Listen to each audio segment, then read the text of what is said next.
তো যাই হোক, এরকম অনেকগুলা দিক আসলে আছে। সো আমরা একটা সিম্পল জায়গা থেকে শুরু করি, সেটা হলো যে অ্যাজ এ জেনারেল রুল, একটা মূলনীতি হিসেবে আমরা বলতে পারি, ইন জেনারেল আমরা এটাই প্রেফার করবো যে মুসলিমরা একসাথে থাকবে, বিভক্ত হবে না, এটাই প্রেফারেবল। বিশেষ করে পাকিস্তান রাষ্ট্র যখন এতটা ত্যাগ তিতিক্ষার ফসল ছিল।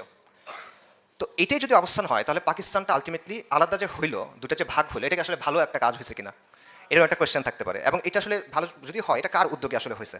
দেখেন, পাকিস্তান যখন তৈরি হয়েছে, তখন এই অঞ্চলের মুসলিমরা খুব এনথুজিয়াস্টিকলি, খুব উৎসাহ ভরে, খুব আগ্রহ ভরে কিন্তু পাকিস্তানের অংশ হয়েছে সবার আগে। ইনফ্যাক্ট তারা বলছে যে হ্যাঁ, আমরা পাকিস্তানের অংশ হতে চাই, এটা তারা বলছে। 1965 সালে যখন ভারত পাকিস্তান যুদ্ধ হয়েছে, এই অঞ্চলের মানুষ ব্যাপকভাবে এটা সমর্থন করছে, ব্যাপক দেশপ্রেম তাদের মধ্যে ছিল।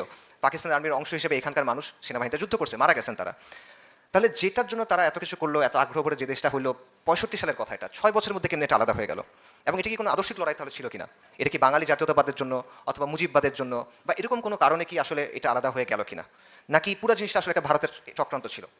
তো শেখ মুজিবুর রহমান একটা এজেন্ট ছিল, সে মন্ত্রতন্ত্র করে সবাইকে এই করে করছে, ব্যাপারটা কি আসলে এরকম কিনা? তো এই ব্যাপারগুলো আমরা খুব সিম্পলভাবে চিন্তা করার চেষ্টা করি, বাট আমি মনে করি আসলে এত সিম্পলভাবে ব্যাপারগুলো আসলে ব্যাখ্যা করা যায় না।